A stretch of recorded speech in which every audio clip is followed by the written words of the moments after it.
वन्दे मन्थपाशधरं दिव्यार्धकाकृतिं शिखाबन्धत्रयोपेतं भीष्मीमन्थकरार्चितं यस्मात् ब्रह्मेन्द्ररुद्राय देवतानां श्रियों च ज्ञानस्फूर्तिः सदा तस्मै हरये गुरवे नमः। मध्वसाध्यजनाराध्यवृद्धसिद्धान्तवर्धनाद्वितीयजभेरुण्डवर्तयोद्धतवद्वयम् अभ्रमं भङ्गरहितं मजरं विमलं सदा आनन्दतीर्थं पदं भजे तामप्रेतम्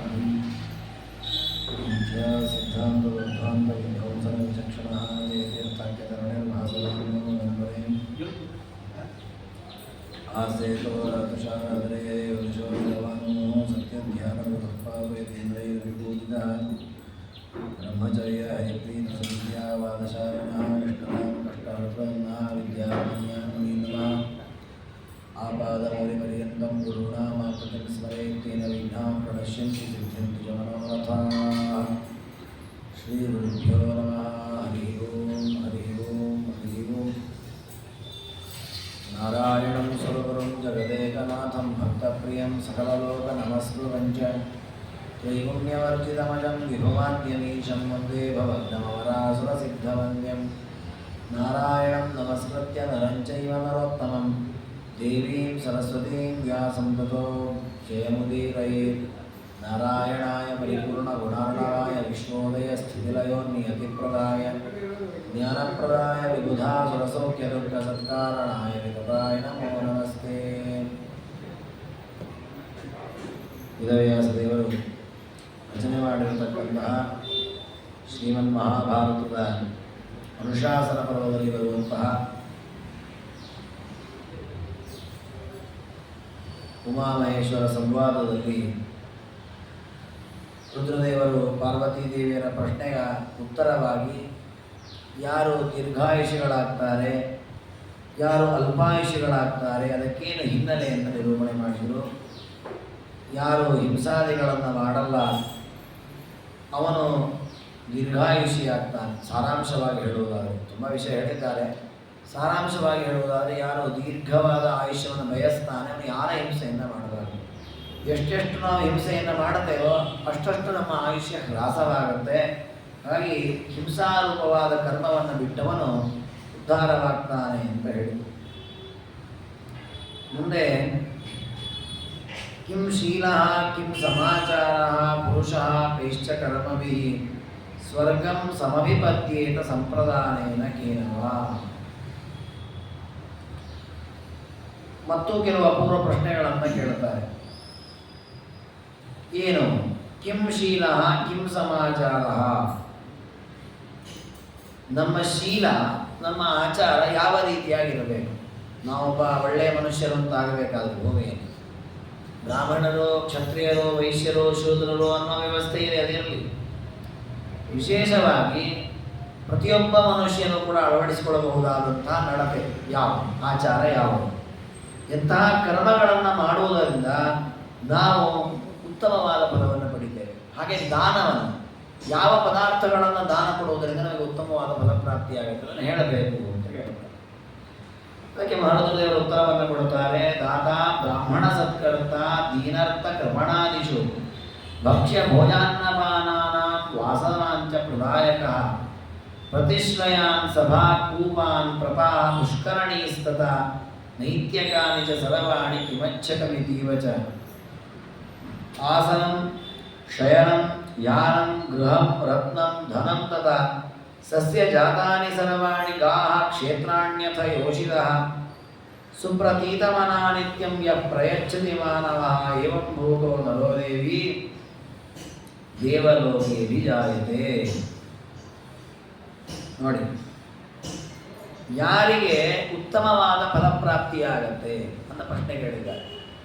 ಉತ್ತಮವಾದ ಲೋಕ, ಉತ್ತಮವಾದ ಗತಿ, ಉತ್ತಮವಾದ ಫಲಪ್ರಾಪ್ತಿಯಾಗಲಿಕ್ಕೆ ಏನು ಆಚಾರ ನಮ್ಮಲ್ಲಿರಬೇಕು, ಯಾವ ನಡತೆಯನ್ನು ನಾವು ಹೊಂದಬೇಕು ಅಂತ ಪ್ರಶ್ನೆ.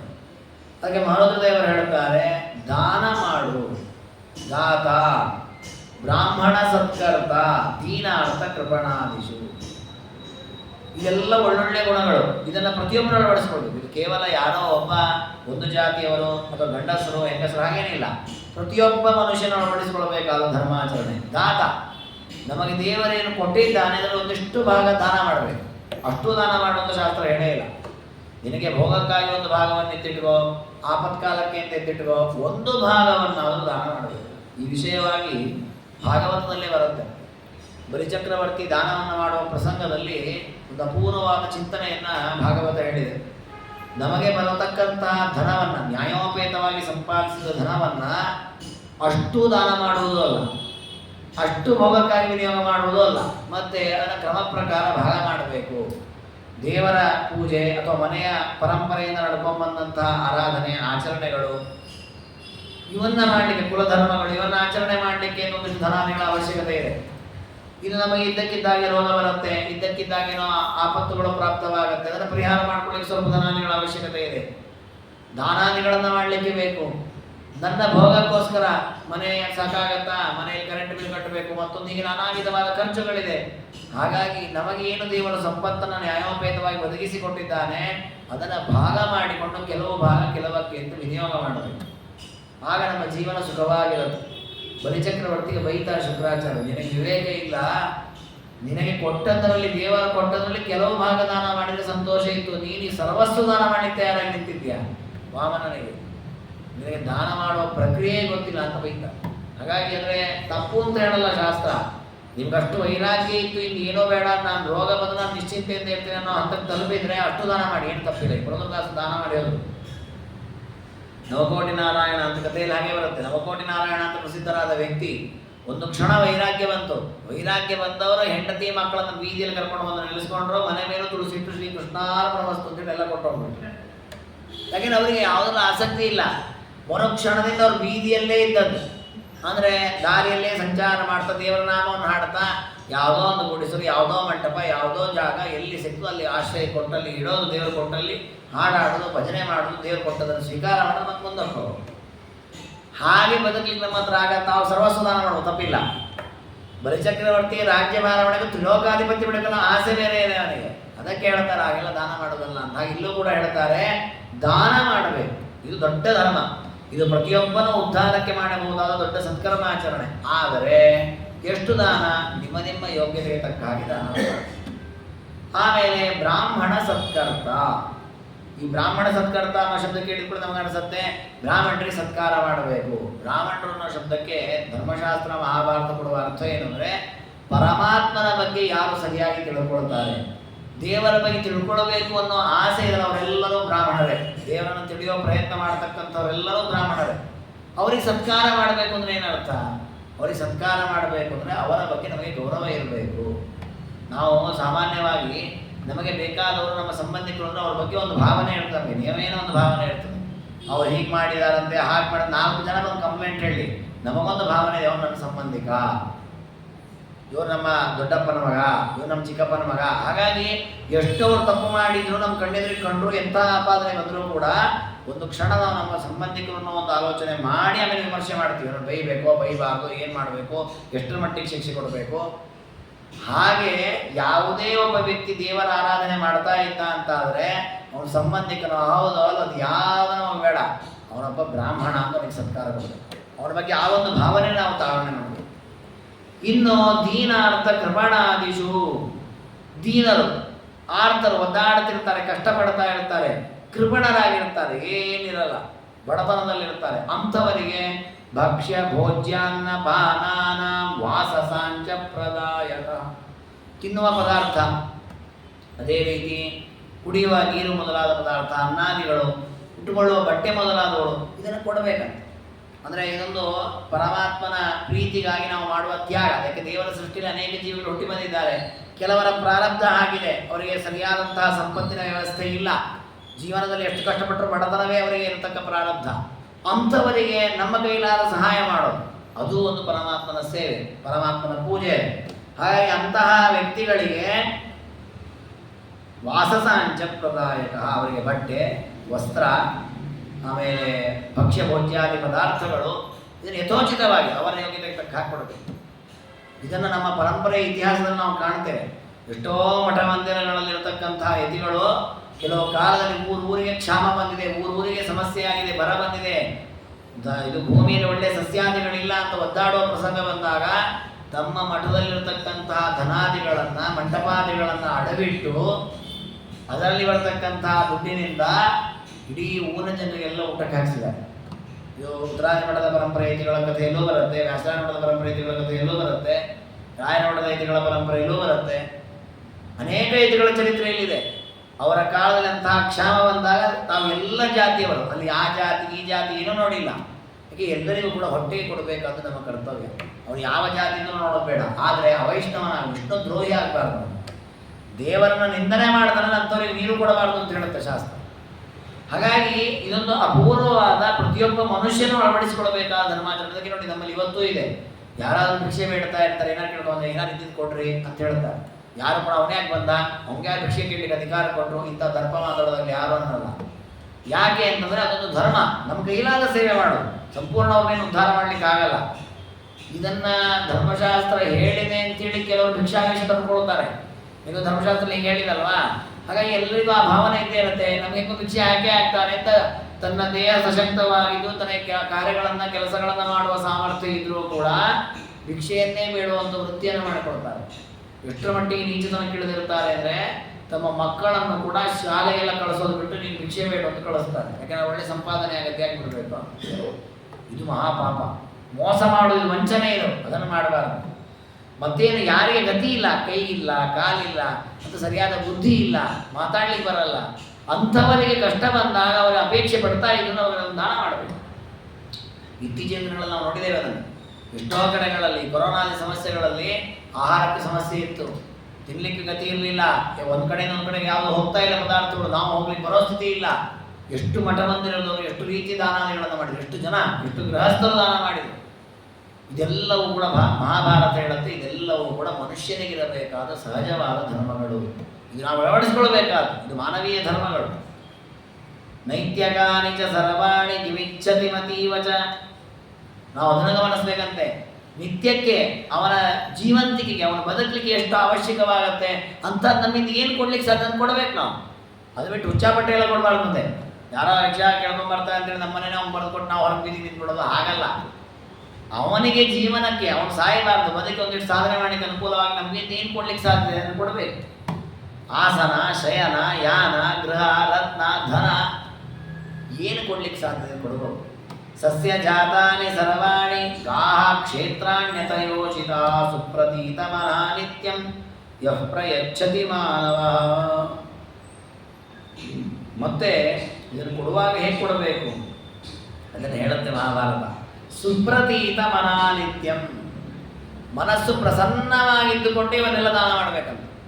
ಕೆಲವೇ ಕೊಡಬೇಕು ಅಂತ ಹೇಳಿದ್ದಾರೆ, ಕೊಡ್ತಾ ಇದ್ದಾನೆ, ಅಯ್ಯೋ ಇಷ್ಟು ಖರ್ಚಾಯ್ತಲ್ಲ, ಇಷ್ಟು ಕೊಟ್ಬಿಟ್ನಲ್ಲ ಅನ್ನೋ ಭಾವನೆ ಬರಬಾರ್ದು. ಯಾಕೆಂದ್ರೆ ಮಹಾಭಾರತ ಹೇಳುತ್ತೆ, ನಮಗೆ ಒಂದು ಕ್ಷಣ ನಾವು ಮಾಡಿದ ಸತ್ಕರ್ಮವನ್ನು ಮಾಡಿ ಆದ ಮೇಲೆ ಅಯ್ಯೋ ಮಾಡಬಾರ್ದಿತ್ತು, ಅಯ್ಯೋ ಇಷ್ಟ ಆಯ್ತಲ್ಲ ಅಂತ ಭಾವನೆ ಬಂದುಬಿಟ್ರೆ ಆ ಫಲ ಅರ್ಧ ಆಗೋಗ್ಬಿಡುತ್ತೆ. ಇದು ಕೆಟ್ಟದ್ರಲ್ಲೂ ಸಮಾನ. ಯಾರಿಗೋ ಬೈದ್ಬಿಟ್ಟಿರ್ತೇವೆ, ಅಂದಿರ್ತೇವೆ, ಅಯ್ಯೋ ಛೇ ಬೈಬಾರ್ದಿತ್ತು, ತಪ್ಪು ಮಾಡಿಬಿಟ್ಟೆ ಅಂತ ನಾನು ಪಶ್ಚಾತ್ತಾಪಟ್ಟರೆ ಅರ್ಧ ಪಾಪ ಕಟ್ಟಾಗಿಬಿಡುತ್ತೆ. ಈ ಪರೀಕ್ಷಿತರಾಗಿ ಹಾಗೆ ಆದದ್ದು. ಅವರು ಆ ಸಪ್ತಾಹವನ್ನು ಹಾಕಿದ್ರು, ಅಪಚಾರ ಮಾಡಿದರು, ಬೈದರು, ಅಂದರು, ಅವ್ರೇನು ಮಾತಾಡಲಿಲ್ಲ, ಕ್ಷಮೀಕರಿಸಿಕೊಡು ಪಾಡಿ ಹೊರಟು ಬಿಟ್ಟರು. ಇದು ಹೊರಟು ಹೋಗುವಾಗ ದಾರಿಲಿ ಅನ್ನಿಸ್ತವ್ರಿಗೆ, ಎಂಥ ಅಪಚಾರ ಮಾಡಿಬಿಟ್ಟನಲ್ಲ ನಾನು. ಪಾಪ ಅವ್ರ ಪಾಡಿ ಅವರು ಧ್ಯಾನ ಮಾಡ್ತಾ ಇದ್ರು, ಅವ್ರು ನನ್ನ ಕಡೆ ಗಮನ ಹರಿಸಿಲ್ಲ. ನಿಜ ಧ್ಯಾನದಲ್ಲಿದ್ದರೆ ನಮ್ಗೆ ನಾವು ಬಂದದ್ದು ಯಾವುದು ಗೊತ್ತಾಗಲ್ಲ ಅಂತ ನಾನು ಸಪ್ತಾಹವನ್ನೆಲ್ಲ ಹಾಕಿ ಅಪಚಾರ ಮಾಡಿದ್ದಲ್ಲ, ಎಷ್ಟು ತಪ್ಪು ಮಾಡಿದ್ದಲ್ಲ ನಾನು, ಇದು ನನಗೆ ಶಿಕ್ಷೆ ಆಗಬೇಕಲ್ಲ ಅಂತ ಪಶ್ಚಾತ್ತಾಪಟ್ಟರು. ಅಲ್ಲೇ ಅರ್ಧ ಪ್ರಾಯಶ್ಚಿತ್ತ ಆಗೋಯ್ತವ್ರು. ಇದನ್ನೇ ಶಾಸ್ತ್ರ ಹೇಳ್ತಾರೆ, ನಾವು ಏನೇ ಕೆಲಸವನ್ನು ಮಾಡಿದಾಗ ಆ ಕೆಲಸ ಮುಗಿದ ಅಯ್ಯೋ ಮಾಡಬಾರ್ದಿತ್ತು ಅನ್ನೋ ಭಾವನೆ ಬಂದರೆ ಅರ್ಧಕ್ಕರ್ಧ ಹೋಗಿಬಿಡುತ್ತೆ. ಹಾಗಾಗಿ ಆ ಭಾವನೆ ಎಂದೂ ತಾಳಬಾರ್ದು. ನಾವು ಮಾಡ್ತೇವೋ, ನಮ್ಮಿಂದ ಇನ್ನೊಬ್ರು ಮಾಡಿಸ್ತಿರ್ತಾರೋ, ಏನಾಗ್ತಾ ಆಗ್ತಾ ಇರುತ್ತೆ. ಸತ್ಕರ್ಮ ನಡೀತಾ ಇತ್ತಾ ದೇವರೇ ಯಥಾಶಕ್ತಿ ಮಾಡಿಸಿದ್ದೆಪ್ಪ ನೀನು ಪ್ರೀತನಾಗೋ ಅಷ್ಟೇ ಭಾವನೆ ಇರಬೇಕು. ಹಾಗೆ ಸುಪ್ರತೀತ ಮನ, ಪ್ರಸನ್ನವಾದ ಮನಸ್ಸಿನಿಂದ ಈ ವಸ್ತುಗಳನ್ನು ದಾನ ಮಾಡಬೇಕು. ಅದೇ ರೀತಿ ಯೋಗ್ಯರಾದಂತಹ ವ್ಯಕ್ತಿಗಳಿಗೆ ಕನ್ಯೆಯರನ್ನು ದಾನ ಮಾಡಿಕೊಡಬೇಕು. ಏವಂ ಭೂತೋ ನರೋ ದೇವಿ ದೇವಲೋಕೇಭಿಜಾಯತೆ. ದೇವಲೋಕವನ್ನು ಹೊಂದುತ್ತಾನೆ, ಅಲ್ಲಿ ಅನೇಕ ದಿನಗಳ ಕಾಲ ಇಂದ್ರಾದಿ ದೇವತೆಗಳಿರತಕ್ಕಂತಹ ಸ್ವರ್ಗಾದಿ ಫಲವನ್ನು ಅನುಭವಿಸಿ ಆಮೇಲೆ ಮತ್ತೆ ಭೂಮಿಯಲ್ಲಿ ಹುಟ್ಟುತ್ತಾನೆ. ಮಹಾಭೋಗ ಕುಲೇ ದೇವಿ ಧನಧಾನ್ಯ ಸಮನ್ವಿತ ತತ್ರ ಕಾಮಗುಣೈ ಸರ್ವೈ ಸಮುಪೇತೋ ಮುದಾಯುತ ಮಹಾಭೋಗೋ ಮಹಾಕೋಶೋ ಧನಿ ಭವತಿ ಮಾನವ. ನೋಡಿ, ದಾನವನ್ನು ಅಷ್ಟು ಯಥೇಚ್ಛವಾಗಿ ಮಾಡಿದ್ದಾನೆ. ಅನ್ನಾದಿಗಳನ್ನು ದಾನ ಮಾಡಿದ, ವಸ್ತ್ರಗಳನ್ನು ದಾನ ಮಾಡಿದ ನೂರಾರು ಜನರಿಗೆ, ಹಣ್ಣುಗಳನ್ನು, ಫಲಗಳನ್ನು, ತರಕಾರಿ, ಧಾನ್ಯ, ತನ್ನ ಕೈಯಿಂದ ಏನು ಸಾಧ್ಯ ಇದೆ ಯಾವ್ಯಾವ ಕಾಲಕ್ಕೆ ಅದನ್ನೆಲ್ಲ ದಾನ ಮಾಡಿದ್ನಲ್ಲ, ಅದರ ಫಲ ಏನಾಯ್ತು ಅವನಿಗೆ ಅಂತಂದರೆ, ಅವನು ದೇವಲೋಕದಲ್ಲಿ ಒಳ್ಳೆಯ ಫಲವನ್ನು ಅನುಭವಿಸೋದಲ್ಲದೆ ಕರ್ಮದ ಫಲವಾಗಿ ಭೂಮಿಯಲ್ಲಿ ಹುಟ್ಟಿದಾಗ ಒಳ್ಳೆಯ ಶ್ರೀಮಂತರ ಮನೆಯಲ್ಲಿ ಹುಟ್ಟುತ್ತಾನೆ. ಇವತ್ತು ನಾವು ನೋಡ್ತೇವೆ ನೋಡಿ, ಎಷ್ಟೋ ಜನ ತಾವೇನು ದುಡ್ಡು ಸಂಪಾದಿಸೋದಿಲ್ಲ, ಅಪ್ಪನ ಆಸ್ತಿಯಲ್ಲಿ ಆರಾಮಾಗಿ ಮೆರಿತಾ ಇರ್ತಾರೆ. ತಾನೇನು ₹1 ಸಂಪಾದನೆ ಮಾಡಿಲ್ಲ, ಖರ್ಚು ಮಾತ್ರ ಮಾಡ್ತಾನೆ ಇದ್ದಾನೆ. ಆದರೆ ಕೇಳಲಿಕ್ಕೆ ಹೋಗಿ ಅವನು ಅದಕ್ಕೆ ಯಾವುದೇ ವಿಧವಾಗಿ ಬೇಸರವೂ ಮಾಡ್ಕೊಳ್ಳೋದು, ಬಾಯಿ ಬಿಟ್ಟು ಹೇಳ್ತಾನೆ, ಎಲ್ಲ ನಮ್ಮಪ್ಪ ಮಾಡಿದ್ರಿ, ನಮ್ಮಪ್ಪ ಮಾಡಿ ನಾನು ಅನುಭವಿಸ್ತೇನೆ ಅಂತ ಹೇಳ್ತಾನೆ. ಆದರೆ ಅವ್ರ ಅಪ್ಪ ಮಾಡಿದ್ದು ಇವರಿಗೆ ಸಿಗಬೇಕು ಅಂತ ಏನಿದೆ? ಎಷ್ಟೋ ಮಕ್ಕಳಿಗೆ ಅವ್ರ ಅಪ್ಪ ಮಾಡಿದ ಆಸ್ತಿ ಸಿಗಲಿಲ್ಲ ಮಕ್ಕಳಿಗೆ. ಇವ್ರಿಗೆ ಯಾಕೆ ಸಿಗ್ತಾ ಇದೆ ಅಂದರೆ ಪೂರ್ವಜನ್ಮದಲ್ಲಿ ಇವ್ರು ಮಾಡಿದಾನೆ ದಾನ. ನೋಡಿ, ಪೂರ್ವಜನ್ಮದಲ್ಲಿ ದಾನ ಮಾಡಿದ್ದಕ್ಕೆ ಈಗ ಬೇಕಾದಷ್ಟು ಶ್ರೀಮಂತಿಗೆ ಬಂತು, ಅದನ್ನು ಈಗ ಅವನು ಸದುಪಯೋಗ ಪಡಿಸ್ಕೊಳ್ಳಿಲ್ಲ, ದುರುಪಯೋಗ ಪಡಿಸ್ಕೊಂಡ, ಮುಂದಿನ ಜನ್ಮದಲ್ಲಿ ಬಡವನಾಗಿ. ಅದಕ್ಕೆ ರುದ್ರದೇವರು ಎಚ್ಚರಿಸ್ತಾರೆ. ನಾವು ಅದಕ್ಕೆ ಯಾವತ್ತೂ ನಮ್ಮ ಜೀವನ ಹೇಗೆ ಅಂತಂದರೆ, ಮುಂದಿನ ಒಳ್ಳೇದಾಗಲಿ ಅಂತ ಪ್ರಯತ್ನ, ಈಗ ಸುಖ ಅನುಭವಿಸೋದಲ್ಲ. ಈಗ ನಾವು ಒಳ್ಳೆಯ ಜನ್ಮ ಬಂದ್ಬಿಟ್ಟಿದೆ, ಒಳ್ಳೆಯ ಸುಖ ಇದೆ, ಬೇಕಾದ ಧನಧಾನ್ಯ ಇದೆ, ಆನಂದವಾಗಿ ಮಜಾ ಮಾಡೋಣ, ಇಲ್ಲ. ಈ ಧನಧಾನ್ಯಗಳನ್ನು ಚೆನ್ನಾಗಿ ವಿನಿಯೋಗ ಮಾಡಿ ಮುಂದಿನ ಜನ್ಮ ಚೆನ್ನಾಗಿ ಬರಲಿ. ಮುಂದಿನ ಜನ್ಮದಲ್ಲಿ ಏನು ಮಾಡೋದು? ಅವಾಗೂ ಇದೇ ಪ್ರಯತ್ನ. ಯಾಕೆಂದರೆ ಆತ್ಯಂತಿಕವಾದ ಸುಖ ಪಡಿಬೇಕು ನಾವು. ಇದೆಲ್ಲ ಅಲ್ಪ ಸುಖ. ಈಗ ಸ್ವರ್ಗಕ್ಕೆ ಹೋದ್ರೆ ಎಷ್ಟು ದಿವಸ ನಿಮ್ಮನ್ನು ಕೂಡಿಸ್ಕೊಳ್ತಾರಲ್ಲಿ? ಇಲ್ಲೇ ಇರಪ್ಪ ಅಂತ ಎಷ್ಟು ವರ್ಷ ಕೂಡಿಸ್ಕೊಳ್ತಾರೆ? ಯಾಕೆ ಒಂದೇ ಸ್ವರ್ಗವೇ ಬೆಳಗ್ಗೆ ಹೋಗುತ್ತೆ. ಹಾಗಾಗಿ ಶಾಶ್ವತವಾದ ಫಲ ಪಡಿಬೇಕು ಅಂತ ಆದರೆ ಪರಮಾತ್ಮನ ಪ್ರೀತಿಗಾಗಿ ಅದೊಂದೇ ಉದ್ದೇಶ ಇಟ್ಕೊಂಡು ದಾನವನ್ನು ಮಾಡಬೇಕು. ಅಂತೂ ಲೋಕದಲ್ಲಿ ಈ ರೀತಿ ದಾನಾದಿಗಳನ್ನು ಮಾಡಿರ್ತಾರಲ್ಲ, ಅಂಥವ್ರು ಭೂಮಿಯಲ್ಲಿ ಶ್ರೀಮಂತರ ಮನೆಯಲ್ಲಿ ಹುಡ್ತಾರೆ, ಬೇಕಾದಷ್ಟು ಆಸ್ತಿ. ಇದಕ್ಕೆ ನಾವು ಇನ್ನೂ ಒಂದು ರೀತಿ ನೋಡೋದಾದರೆ, ಇವತ್ತು ದೇವರ ಬಗ್ಗೆ ಗಮನವೇ ಇಲ್ಲದಂತಹ ಅನೇಕ ಮನೆಗಳಿವೆ, ಶ್ರೀಮಂತರ ಮನೆಗಳು. ನಾವು ನೋಡ್ತೇವೆ ಲೋಕದಲ್ಲಿ ಪುಸ್ತಕ ದೇವರ ಬಗ್ಗೆ ಗೊತ್ತಿರುವಂತಹ ಆಸ್ತಿಕರ ಮನೆ ಬಹಳ ಅಲ್ಪ, ಶ್ರೀಮಂತರುಗಳು. ನಾಸ್ತಿಕರಲ್ಲಿ ಬಹಳಷ್ಟು ಜನ ಶ್ರೀಮಂತರಿದ್ದಾರೆ. ಬಟ್ ಅವರೆಲ್ಲ ನಾವು ಗಮನಿಸಬೇಕಾದ್ದೇನು ಅಂದರೆ, ಎಷ್ಟೋ ಜನ ನೀವು ನೋಡಿಬೇಕಾದ್ರೆ ರಾಜಕಾರಣದಲ್ಲಿರೋದು, ದೊಡ್ಡ ವ್ಯಾಪಾರಿಗಳಿರ್ಬೋದು, ಬೇಕಾದಷ್ಟು ದಾನ ಮಾಡುತ್ತಾರೆ. ಅವರಿಗೆ ದೇವರ ಪ್ರೀತನಾಗಲಿ ಅಂತ ಮತ್ತೊಂದು ಏನು ಉದ್ದೇಶ ಇಲ್ಲ ಅವರಿಗೆ. ಇಲ್ಲರಿ ಪಾಪ ಅಷ್ಟು ಕಷ್ಟಪಡ್ತಾ ಇದ್ರು, ದೇವರು ನಮಗೇಗೂ ಬೇಕಾದಷ್ಟು ಸಂಪತ್ತಿದೆ, ಕೊಡೋಣ ಒಂದಿಷ್ಟು. ತಾವು ಇಟ್ಕೊಂಡಿರ್ತಾರೆ, ತಾವು ಭೋಗ ಮಾಡಲಿಕ್ಕೆ ಕೋಟಿ ಇಟ್ಕೊಂಡಿರ್ತಾರೆ. ತಾವು ಇಟ್ಕೊಳ್ಳೋದ್ರಿಂದ ಒಂದಿಷ್ಟು ದಾನ ಮಾಡ್ತಾರೆ. ಬಿಲ್ಡಿಂಗ್ ಕಟ್ಟಲಿಕ್ಕೆ ಕೊಡ್ರಿ ಅಂತಾರೆ, ಇಲ್ಲ ಯಾವುದೋ ಸ್ಕೂಲ್ ನಡೆಸ್ತಾರೆ, ತಗೊಳ್ಳಿ ಅದಕ್ಕೊಂದು ಡೊನೇಷನ್ ಕೊಡ್ತೀವಿ ಅಂತಾರೆ. ನೋಡಿ, ಆ ರೀತಿ ದಾನ ಮಾಡಿದಾರಲ್ಲ ಅವರಾಗ ದೇವರಿಗೆ ಫಲ ಕೊಟ್ಟ. ನೀನು ಯಾವ ಉದ್ದೇಶವೂ ಇಟ್ಕೊಳ್ಳದೆ ಮಾಡಿದ್ದೀಯಾ, ದೇವರು ಯಾವ ಉದ್ದೇಶವೂ ಇಲ್ಲದೆ ನಿನಗೆ ಒಳ್ಳೆ ಶ್ರೀಮಂತ ಮನೆಯಲ್ಲಿ ಹುಟ್ಟಿಸಿಲ್ಲ.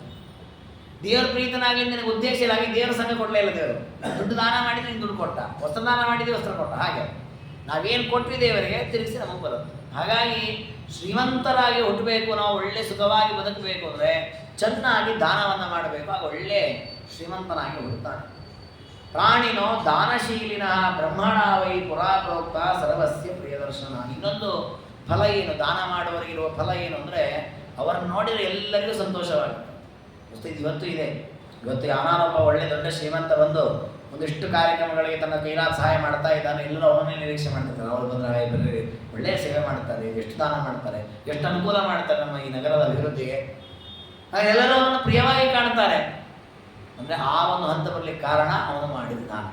ಹಾಗಂತ ದಾನವನ್ನು ನೀನು ಸಾಲ ಮಾಡಿ ಮಾಡು ಅಂತ ಹೇಳಿಲ್ಲ ಶಾಸ್ತ್ರ. ಕೆಲವರು ಹಾಗೆ ಮಾಡಿಬಿಡ್ತಾರೆ, ದಾನ ಮಾಡಬೇಕು ಅಂತ ಹೇಳಿದ್ದಾರೆ ಅಂತ ಹೇಳಿ ಅಧಿಕ ಮಾಸ 33 ಬೆಳ್ಳಿ ತಟ್ಟೆ ದಾನ ಮಾಡಬೇಕು ಅಂತ 33 ಲಕ್ಷ ಸಾಲ ಮಾಡಿಬಿಡ್ತಾನೆ ಅವನು. ಅದು ತೀರಿಸ್ಲಿಕ್ಕೆ ಮತ್ತೊಂದು ಅಧಿಕ ಮಾಸ ಕಟ್ಟಲಿ ತನಕ ಸಾಲ ತೀರಿಸ್ತಾ ಇರ್ತಾನೆ. ಅದಲ್ಲ, ಅದು ವೇಸ್ಟ್. ಆ ರೀತಿಯೆಲ್ಲ ದಾನ ಮಾಡೋದಲ್ಲ. ದೇವರು ನಮಗೇನು ಕೊಟ್ಟಿದ್ದಾನೆ, ನಿಮಗೆ ಈ ಸಲ ಬರೀ ಒಂದು ಸಣ್ಣ ಹಿತ್ತಾಳೆ ಲೋಟ ದಾನ ಮಾಡೋ ಸಾಮರ್ಥ್ಯ ಇದೆ, ಅಷ್ಟೇ ದಾನ ಮಾಡೋಣ, ಏನೂ ತಪ್ಪಿಲ್ಲ. ನಮಗೆ ದೇವರು ಕೊಟ್ಟದಷ್ಟು. ದೇವರು ಕೊಟ್ಟದ್ದು ದ್ರವ್ಯದಲ್ಲಿ ನಾವು ಮೋಸ ಮಾಡಬಾರ್ದು. ನಾವು ಬೇಕಾಗ್ಬಿಟ್ರೆ ನಾವು ಸ್ವಲ್ಪ ಹೇಳೋದು, ಹಾಗೆ ಮಾಡಬಾರ್ದು ನಮ್ಮ ಶಾಸ್ತ್ರ ತಿಳಿಸುತ್ತೆ. ಅಪರೇ ಮಾನವಾದೇವಿ ಪ್ರಧಾನ ಕೃಪಣಾದ್ವಿಜೈ ಯಾಚಿತಾನ ಪ್ರಯಚ್ಛಂತಿ ವಿದ್ಯಮಾನೇಪ್ಯಬುದ್ಧಯ. ಇನ್ನು ಕೆಲವರು ಇರ್ತಾರಂತೆ, ಅಪರೇ ಮಾನವಾದೇವಿ, ಮನುಷ್ಯರು ಹೇಗಿರ್ತಾರವರು?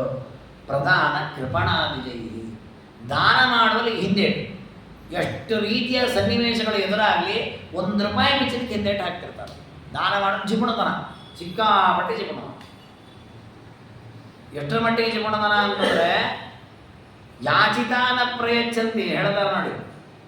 ಅವ್ರು ಬಂದು ಕೇಳ್ತಾರಂತೆ, ಇವರೇ ಒಂದು ದಾನ ಮಾಡೋದಲ್ಲ, ಅವರೇ ಬಂದು ಕೇಳ್ತಾರೆ, ಇಲ್ಲಪ್ಪ ನಮಗೆ ಒಂದು ಕಷ್ಟ ಇದೆ, ಒಂದು 10,000 5,000 ಎಲ್ಲ ಸಹಾಯ ಮಾಡ್ರಿ ಅಂತ. ಕೊಡಲ್ಲಂತ.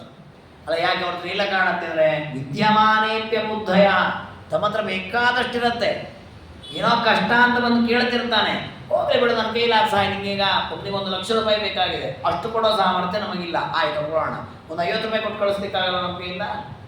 ಅದು ಕೊಡಲ್ಲ ಅವನು. ನಾನೇ ಕೊಡಲಿ, ಅವನು ಬೇಕಾದ್ರೆ ದುಡ್ಕೊಳ್ಳಿ, ಅವು ಒಂದೊಂದಿಷ್ಟು ಬೇಡವಾದ ಮಾತುಗಳನ್ನು ಆಡ್ತಾನೆ. ಈ ರೀತಿ ತನಗೆ ಬೇಕಾದಷ್ಟು ದೇವರು ಕೊಟ್ಟಾಗಲೂ ಕೂಡ ಮತ್ತೊಬ್ಬರಿಗೆ ಉಪಕಾರ ಮಾಡುವ ಬುದ್ಧಿಯನ್ನು ಯಾರು ಹೊಂದಿಲ್ಲ, ದಾನವನ್ನು ಯಾರು ಮಾಡಲ್ಲ. ದೀನಾಂಧ ಕೃಪಣಾನ್ ದೃಷ್ಟ್ವಾ ಭಿಕ್ಷುಕಾನ್ ಅಥತೀನಪಿ ಯಾಚ್ಯಮಾನ ನಿವರ್ತಂತೆ ಜಿಹ್ವಾ ಲೋಭ ಸಮನ್ವಿತ. ಅನೇಕ ಭಿಕ್ಷುಕರು ಬಡವರು ಬಂದು ಕೇಳಿದಾಗ ₹1 ಬಿಚ್ಚಲ್ಲ, ₹1 ಕೊಡಲ್ಲ. ಮೋಸ ಮಾಡುವವರನ್ನಲ್ಲ, ನೈಜವಾಗಿ ಆರ್ತಿ ಭಿಕ್ಷುಕರು ಇರಬೇಕು. ಹೆಚ್ಚಿನವರು ಮೋಸ ಮಾಡುವವರೇ ಆಗಿಬಿಟ್ಟಿದ್ದಾರೆ. ನಾವು ಪಾಪ ಭಿಕ್ಷುಕರು ಅಂದ್ಕೊಳ್ತಿರ್ತೇವೆ, ನಾವು ಕೊಟ್ಟ ದುಡ್ಡನ್ನು ಅವ್ರು ಇನ್ನೂ ಕೆಟ್ಟದಕ್ಕೆ ವಿನಿಯೋಗ ಮಾಡ್ತಿರ್ತಾರೆ. ಅಂಥವ್ರನ್ನ ನಾವು ಯಾವತ್ತೂ ಭಿಕ್ಷುಕರು ಪರಿಗಣನೆ ಮಾಡಬಾರ್ದು. ಭಿಕ್ಷುಕಾನ ಅತಿಥಿನಪಿ. ಇನ್ನು ಕೆಲವರು ಪಾಪ ಇದ್ದಕ್ಕಿದ್ದಾಗೆ ಬೇರೆ ಕಡೆ ವ್ಯವಸ್ಥೆ ಇಲ್ಲ ಅಂತ ನಮ್ಮ ಹತ್ರ ಬಂದಿರ್ತಾರೆ. ನಾವು ಅಯ್ಯೋ ಹೌದಾ, ನಮ್ಮಲ್ಲಿ ಏನು ಅನುಕೂಲ ಇಲ್ಲ, ನೀವು ಸ್ನಾನ ಮಾಡ್ಕೊಳ್ಳಿ, ಬೇರೆ ಎಲ್ಲರೂ ನೋಡ್ಕೊಳ್ಳಿ ಅಂತೇಳಿ ಕಳಿಸಿಬಿಡ್ತೇವೆ. ಮಹಾಪಾಪ ಅದು. ಯಾಚ್ಯಮಾನ ನಿವರ್ತಂತೆ. ಈ ರೀತಿ ನಮ್ಮನ್ನು 4 ಜನ ಬಂದು ಕೇಳಿದ್ರು ₹1 ಸಹಾಯವನ್ನು ನಾವು ಮಾಡದೇ ಇದ್ರೆ ನದನಾನಿ ನವಾಸಾಂಸಿ ನಭೋಗಾನ್ ನಚ ಕಾಂಚನ. ಬಂಗಾರ ಕೊಡಬೇಕಂತ, ಅದು ಕೊಡಲ್ಲ. ನಾನಾ ವಿಧವಾದ ದ್ರವ್ಯ ದಾನ ಮಾಡಬೇಕು, ಅದೂ ಮಾಡಲ್ಲ. ಬಟ್ಟೆ ಕೊಡಬೇಕು, ಬಟ್ಟೆ ಕೊಡಲ್ಲ. ₹10 ದಕ್ಷಿಣೆ ಕೊಡಬೇಕು, ಅದೂ ಕೊಡಲ್ಲ ಅಂತ. ಗಾವೋ ನನ್ನ ವಿಕೃತಿ. ಹೀಗೆ ಏನನ್ನೂ ಕೊಡಲ್ಲ. ವೃದ್ಧನಾಗಿ ಬರೀ ಲೋಭಿಯಾಗಿ ತಾನು ಮಾತ್ರ ತನ್ನ ಜಿಹ್ವಾಚಾಪಲ್ಯಕ್ಕೆ ತಿಂತಾನೆ, ಭೋಗ ಮಾಡ್ತಾನೆ, ಮತ್ತೊಬ್ಬರಿಗೆ ₹1 ದಾನ ಮಾಡೋದು. ಹೀಗೆ ಯಾರು ಬದುಕ್ತಾರೆ, ನಾಸ್ತಿಕ ದಾನವರ್ಜಿತ, ಅಂಥವರಿಗೆ ಸ್ವರ್ಗ ಆಗಲ್ಲ, ನರಕವಾಗತ್ತೆ. ನಿರಯಮ್ಯಾಂತಿ. ಅಲ್ಲಿ ನಾನಾ ವಿಧವಾದ ದುಃಖಗಳನ್ನು ಅನುಭವಿಸ್ತಾರೆ. ದುಃಖ ಅನುಭವಿಸಿದ ಮೇಲೆ ಅದರ ಫಲಶೇಷವಾಗಿ ಭೂಮಿಯಲ್ಲಿ ಹುಡುತ್ತಾರೆ. ಅವರು ಮನುಷ್ಯರಾಗಿ ಹುಟ್ಟಿದಾಗ ಧನರಿಕ್ತೆ ಕುಲೆ ಜನ್ಮ ಲಭಂತೆ ಸ್ವಲ್ಪ ಬುದ್ಧಯ. ಧನಾದಿಗಳಿಲ್ಲದೆ ಇರೋ ಬಡವರ ಮನೆಯಲ್ಲಿ ಹುಟ್ಟುತ್ತಾರೆ, ಬಡತನದಲ್ಲಿ ಹುಡ್ತಾರೆ. ಹುಟ್ಟುವುದು ಮಾತ್ರ ಅಲ್ಲ, ಶುದ್ಧಿ ಪಾಸಾಪನೀತಾಶ್ಚ ಸರ್ವಲೋಕ ಬಹಿಷ್ಕೃತ. ನೀರಡಿಕೆ, ಹಸಿವು, ಬಾಯಾರಿಕೆ ಒದ್ದಾಡ್ತಾರೆ, ತಿನ್ಲಿಕ್ಕೆ ಒಂದು ತುತ್ತು ಗತಿ ಇಲ್ಲ ಅಂತ ಒದ್ದಾಡ್ತಾರೆ. ಪುಸ್ತಕ ನೋಡಿ, ನಾವು ಅನ್ನೋದಂತಲ್ಲ. ಇವತ್ತು ಹೆಚ್ಚಿನವರು ಹೇಳೋದೇನು ಅಂತಂದರೆ, ನೀವೆಲ್ಲ ಪುಣ್ಯ ಮಾಡಿದ್ದೀರಪ್ಪ, ನಮ್ಮ ಕಾಲದಲ್ಲಿ ಭಾಳ ಕಷ್ಟ ಇತ್ತು, ನಾವು ಒಂದೊಂದು ತುತ್ತು ತಿನ್ನೋದು ಭಾಳ ಕಷ್ಟ ಇತ್ತು, ಎಷ್ಟು ಒದ್ದಾಡಬೇಕಿತ್ತು, ಒಂದೊಂದು ಮನೆಗೆ ಹೋಗಿ ಒಂದಿಷ್ಟು ಸೇವೆ ಮಾಡಿಕೊಂಡು ಒಂದಿಷ್ಟು ಸಂಪಾದನೆ ಮಾಡಿ ಬದುಕಬೇಕಿತ್ತು. ಈಗಿನ ಕಾಲ ಸುಖವಾದ ಕಾಲ ಇದೆ, ಬೇಕಾದ ದೇವರು ಕೊಟ್ಟಿದ್ದಾನೆ ನಿಜ, ಇವನಿಗೆ ತಿನ್ಲಿಕ್ಕೆ ಆಗಬೇಕಲ್ಲ. ಈ ಕೆಲವರ ಮನೇಲಿ ಹಾಗೆ ಬೇಕಾದಷ್ಟಿದೆ, ನಾನಾ ವಿಧವಾದ ರೋಗ, ಉದರ ರೋಗ, ತಲೆ ರೋಗ, ಏನೋ ಒಂದು ರೋಗ, ಸಣ್ಣ ವಯಸ್ಸಿನಿಂದಲೂ ತಿನ್ನಕ. ನಮ್ಮ ಸಂಬಂಧಿಕರಲ್ಲೇ ಒಬ್ಬರಿದ್ರು, ಏಜ್ ಆದವರು, ಭಾಳ ದೊಡ್ಡ ಅಜ್ಜಿ. ಅವರು ಎಷ್ಟು ದೊಡ್ಡ ಶ್ರದ್ಧೆಯಾಗಿ ದೇವರ ಬಗ್ಗೆ ಅಂದರೆ ಒಂದು ಕ್ಷಣವೂ ಬಾಯಿ ಮುಚ್ಚಿಕೊಂಡಿರೋದಿಲ್ಲ, ಯಾವಾಗಲೂ ಹಾಡನ್ನೋದು ಇತ್ಯಾದಿ ಮಾಡ್ತಾ ಇದ್ದಂಥ ಅಜ್ಜಿಯವರು. ಆದರೆ ಅವರು ಶ್ರೀಮಂತರ ಮನೆಯಲ್ಲಿ ಹುಟ್ಟಿದರು. ಹುಟ್ಟುವಾಗ ಅವರ ತಂದೆ ತಾಯಿ ಎಲ್ಲ ಬಹಳ ಶ್ರೀಮಂತರು, ಒಳ್ಳೆ ಬೆಳ್ಳಿ ತಟ್ಟೆಯಲ್ಲಿ ಊಟ, ಆ ರೀತಿಯ ಶ್ರೀಮಂತರಿರುವ ಮನೆ. ಆದರೆ ಇವರು ಹುಟ್ಟಿದಾರಪ್ಪಿದ್ದರೆ ಇವ್ರ ಪರಿಸ್ಥಿತಿ ಹೇಗೆ ಅಂದರೆ, ಎಷ್ಟೋ ಶ್ರೀಮಂತಿಕೆಯ ವೈಭವ ಇದ್ರು ಇವ್ರದ್ದು ಬಡತನದ ಸ್ಥಿತಿಯೇ. ಅವ್ರು ಬೆಳ್ಳಿ ತಟ್ಟೆಯಲ್ಲಿ ಹಾಕಿದ್ರು, ಆ ಬೆಳ್ಳಿ ತಟ್ಟೆಯಲ್ಲಿ ಸೇರೋದಿಲ್ಲ, ಬಾಳೆಯಲ್ಲಿ ಊಟ ಮಾಡಬೇಕು ಅಂತ ಆಸೆ. ಅವ್ರು ಒಳ್ಳೆ ಸುಗ್ರಾಸವಾಗಿ ಅನ್ನ ಪಾಯಸ ಅದೆಲ್ಲ ಮಾಡಿದ್ರು, ಬಕ್ರಿ ತಿನ್ನಬೇಕು ಅಂತ ಇವರಿಗೆ ಆಸೆ. ಇದೇ ಪ್ರವೃತ್ತಿ. ಕಡೆಗೆ ಮದುವೆ ಆದದ್ದು ಯಾವುದೋ ಒಂದು ಒಳ್ಳೆ ನೋಡ್ಕೊಂಡು ಆರ್ಥಿಕವಾಗಿ ಒಳ್ಳೆ ಇರೋ ವ್ಯಕ್ತಿಗೆ ಮದುವೆ ಮಾಡಿಕೊಟ್ರು. ಇವ್ರ ಕಾಲ್ಗುಣಮೋ ಏನೋ ಗೊತ್ತಿಲ್ಲ, ಅವರು ಬಡವರಾಗ್ಬಿಟ್ರು. ಎಷ್ಟರ ಮಟ್ಟಿಗೆ ಬಡತನ ಅಂದ್ರೆ ಅವರು ಒಂದು 10-12 ವರ್ಷದಲ್ಲಿ ಅವ್ರು ತಿಳ್ಕೊಂಡ್ಬಿಟ್ರು. ಕಡೆಗೆ ಅವ್ರ ಜೀವನ ಪೂರ್ಣ ಬಡತನದಲ್ಲೇ ಬದುಕಿತ್ತು. ನಾವು ಈಗ ಅವ್ರನ್ನ ಕೆಟ್ಟವ್ರು ಅನ್ಬಾರ್ದು, ಯಾಕೆ ಪ್ರತಿಕ್ಷಣ ದೇವರ ನಾಮಸ್ಮರಣೆ ಮಾಡ್ತಾ ಸಾಧನೆ ಮಾಡ್ತಾ ಇದ್ದಾರೆ. ಒಂದು ದಿವಸ ಧರ್ಮ ಮಾಡಲಿಲ್ಲ ಅವ್ರು ಬದುಕಿರೋ ಅಷ್ಟು ದಿವಸ. ಅದು ಯಾಕೆ ಹಾಗಾಗತ್ತೆ? ಧರ್ಮ ಮಾಡಿ ನಾವು ಸಾಮಾನ್ಯ, ನಮಗೆ ಎಲ್ಲರಿಗೂ ಪ್ರಶ್ನೆ ಬರುತ್ತೆ, ಇಷ್ಟು ಪ್ರದಕ್ಷಿಣೆ ಆಗ್ತಾರೆ, ದೇವಸ್ಥಾನಕ್ಕೆ ಹೋಗ್ತಾರೆ, ಸ್ತೋತ್ರ ಅಂತಾರೆ, ಯಾಕೆ ಎಷ್ಟು ಕಷ್ಟಪಡ್ತಾರೆ ಅವರು? ನಾವು ಈ ಜನ್ಮದ ಫಲ ಅನ್ಕೊಂಡ್ಬಿಟ್ಟಿದ್ದೇವೆ, ಈ ಕರ್ಮ ಮಾಡ್ಕೊಳ್ಳಿ ಫಲ. ಹಾಗಿಲ್ಲ, ಅದು ಈಗ ಮಾಡಿದ ಫಲ ಮುಂದೆ ಬರುತ್ತೆ. ಅವರು ಆಮೇಲೆ ಬೇಕಾದ್ರೂ ದಾನ ಮಾಡಿದರು, ತಾವು ಕಷ್ಟದಲ್ಲಿದ್ದರೂ ಕೂಡ ತಮಗೇನು ಸಿಕ್ಕಿದೆ ಪದಾರ್ಥ ಅದರಲ್ಲಿ ಅರ್ಧಕ್ಕರ್ಧ ದಾನ ಮಾಡಿ ನರದಲ್ಲಿ ಭೋಗ ಮಾಡ್ತಿದ್ರು. ಆ ರೀತಿ ಬದುಕಿದ್ರು ಕೊನೆ ತನಕ, ಸಾಯೋ ತನಕವೂ ಕೂಡ. ಹಾಗಾದರೆ ಆ ಫಲ ಮುಂದಿನ ಜನ್ಮಕ್ಕೆ ಒಳ್ಳೆ ಫಲ ಕೊಡುತ್ತೆ. ಹಾಗಾಗಿ ಈಗ ಯಾಕೆ ಹಾಗಾಯ್ತು ಅವರಿಗೆ?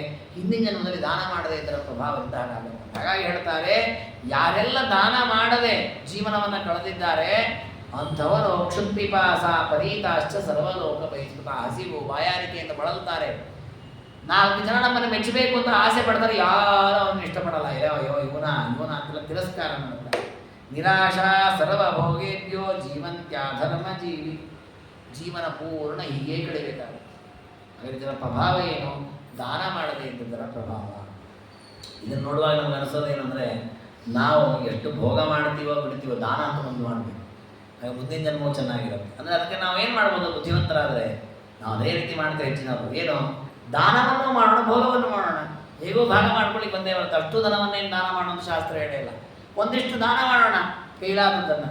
ಇನ್ನೊಂದಿಷ್ಟನ್ನು ಭೋಗವೂ ಮಾಡೋಣ, ಆಯ್ತಲ್ಲ, ದೇವರು ಒಳ್ಳೆ ಜೀವನ ಕೊಟ್ಟಿದ್ದಾನಲ್ಲ. ಅದರ ಲಾಭ ಏನು ಗೊತ್ತಾ?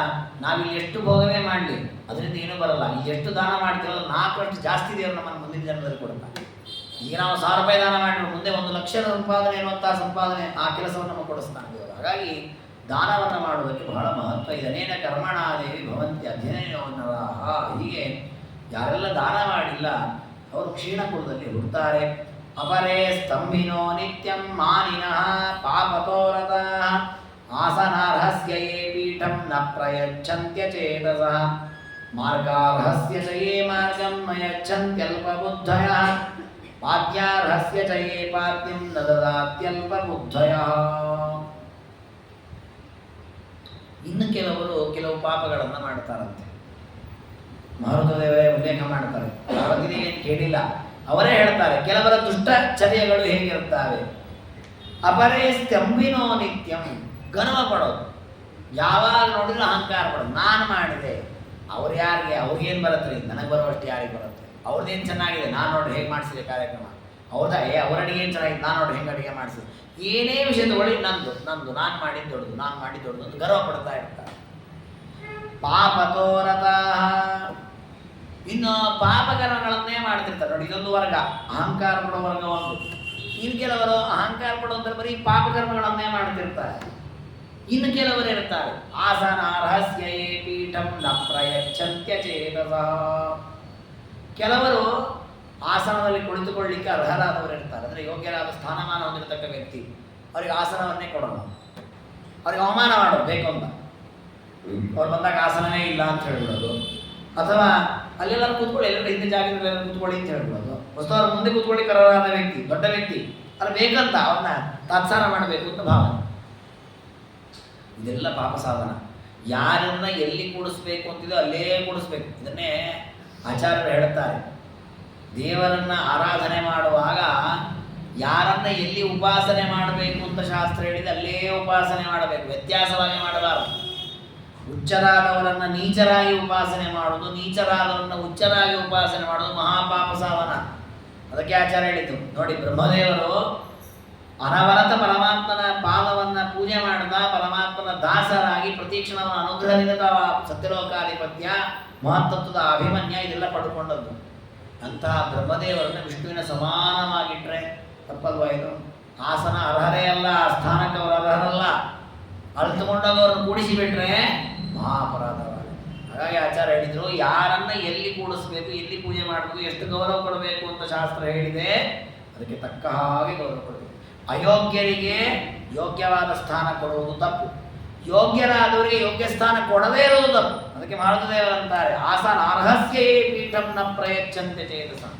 ಅವರ ಆ ಸ್ಥಾನದಲ್ಲಿ ಕೂಡ್ಲಿಕ್ಕೆ ಅರ್ಹರಾಗಿರ್ತಾರೆ, ಅರ್ಹರಾದನ್ನ ಅವ್ರನ್ನ ಕೂಡಿಸದೆ ಅವರಿಗೆ ಅವಮಾನವನ್ನು ಮಾಡುತ್ತೇವೆ, ಅದು ಒಂದು ಪಾಪ ಸಾಧನ. ಮಾರ್ಗಾರ್ಹಸ್ಯ ಚ ಯೇ ಮಾರ್ಗಂ ನ ಯಚ್ಛಂತ್ಯಲ್ಪಬುದ್ಧಯ. ಇವತ್ತಿನ ಕಾಲದಲ್ಲಿ ಸ್ವಲ್ಪ ಕಡಿಮೆ ಇಂತಹ ಘಟನೆಗಳು.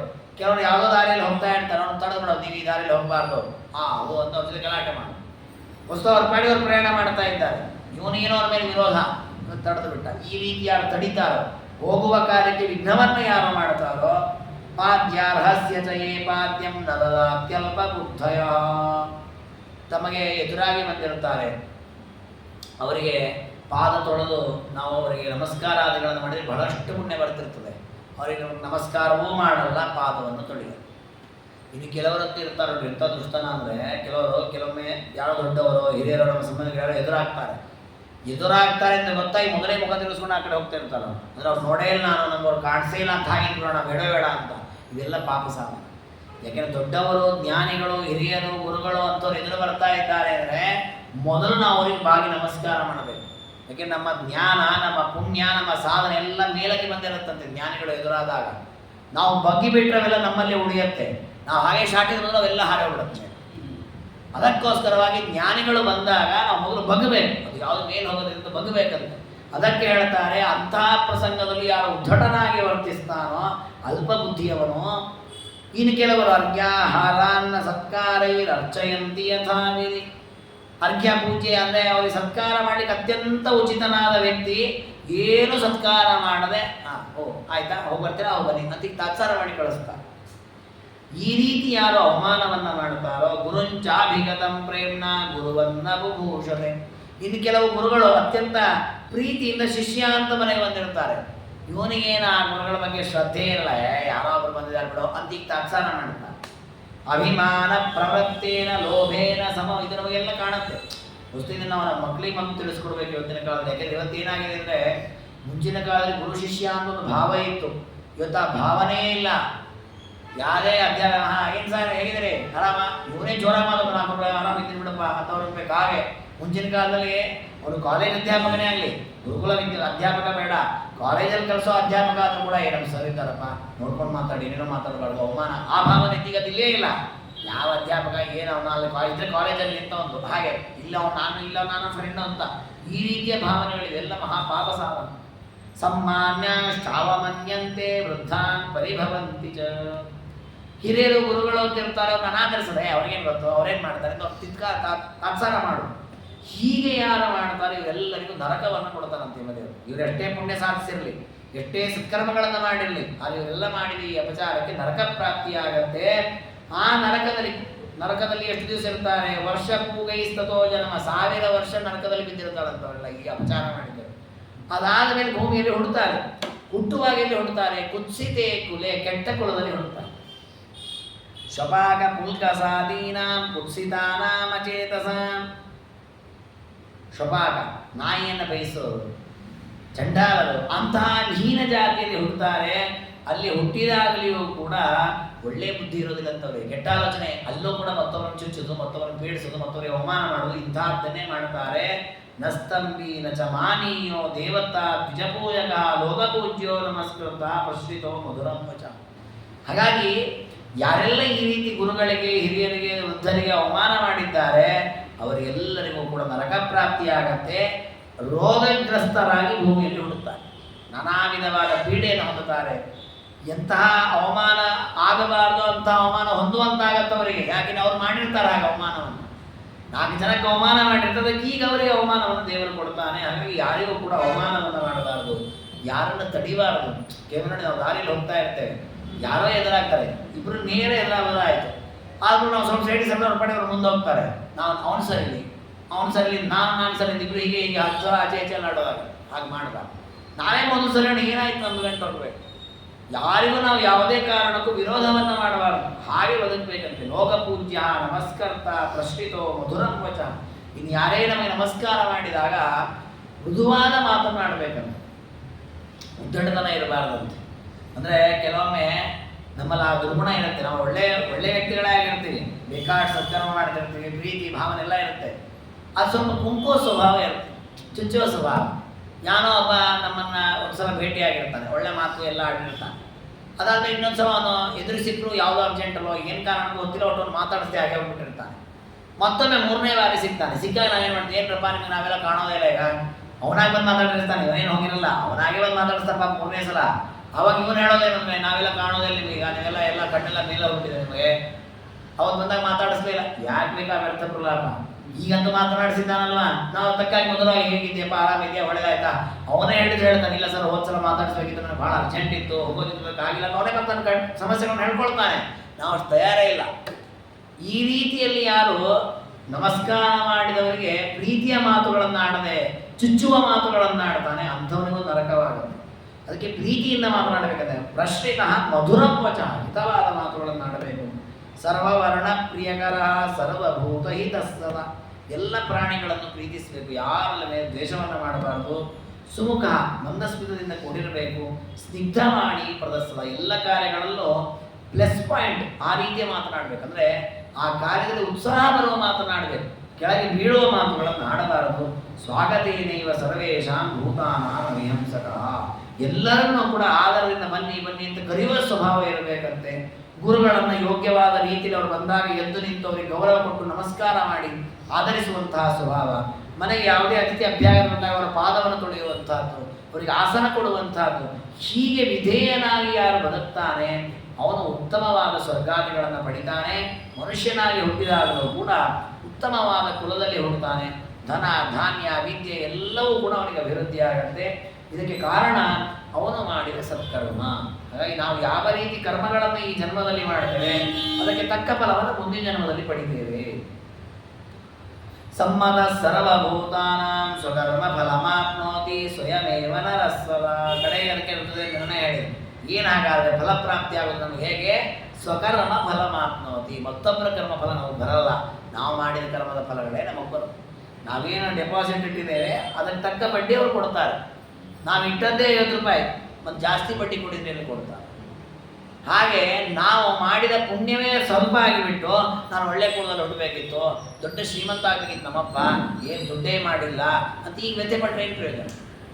ನಾನು ಅದನ್ನು ಮುಂದಿನ ಜನ್ಮಕ್ಕಾಗಲೂ ವಿಚಾರ ಮಾಡಬೇಕು. ಹಾಗಾದ್ರೆ ಮುಂದಿನ ಜನ್ಮದಲ್ಲ ನಾನು ಶ್ರೀಮಂತನಾಗಿ ಹುಟ್ಟಬೇಕು, ಅದಕ್ಕೆ ಈಗ ಜನ್ಮದೊಂದಿಷ್ಟು ದಾನ ಮಾಡೋಣ, ಮೊದಲು ಇರಬೇಕಾದ ಬುದ್ಧಿ, ಆಮೇಲೆ ದೇವ್ರ ಪ್ರೀತನಾಗಲಿ ಅನ್ನೋ ಬುದ್ಧಿಯು ಸೇರ್ಕೊಳ್ಳೋದು. ಈ ರೀತಿಯಲ್ಲಿ ಏಷ ಧರ್ಮೋ ಮಯಾ ಪ್ರೋಕ್ತ ವಿಧಾತ್ರ ಸ್ವಯಂೀರಿತ. ಈ ರೀತಿಯಲ್ಲಿ ಬ್ರಹ್ಮದೇವರು ನಿರೂಪಣೆ ಮಾಡಿದ ಧರ್ಮದ ವ್ಯವಸ್ಥೆ, ಕರ್ಮದ ವ್ಯವಸ್ಥೆ ನೀನು ಕೇಳಿದ್ದಕ್ಕೆ ಇದನ್ನೆಲ್ಲ ಹೇಳಿದ್ದೇನೆ ನಿನಗೆ. ಹಾಗೆ ಮನುಷ್ಯನಾದವನು ತಾನು ಯಾರೇ ಗುರು ಹಿರಿಯರು ಕಂಡಾಗ ಎದ್ದು ನಿಲ್ಲಬೇಕು, ಅವ್ರಿಗೆ ನಮಸ್ಕಾರ ಮಾಡಬೇಕು, ಆದರವನ್ನು ಸಲ್ಲಿಸಬೇಕು.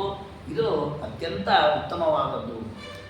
ನಮ್ಮ ಹಿರಿಯ ಜ್ಞಾನಿಗಳಲ್ಲಿ ಆ ಆಚರಣೆ ಇತ್ತು.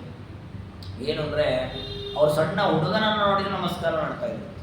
ಕೆಲವರೆಲ್ಲ ಜ್ಞಾನಿಗಳು ಹೇಗಿದ್ರು ಅಂದರೆ, ಈಗ ನಮಗ ಭಾವನೆ ಇಲ್ಲ, ಅಹಂಕಾರಾದಿಗಳಿದೆ ನಮಗೆ, ನಾನು ವಿದ್ವಾಂಸ, ನಾನು ನಮಸ್ಕಾರ ಮಾಡೋದು, ನಾನು ಬಗ್ಬಾರ್ದು ಅನ್ನೋ ಭಾವನೆ.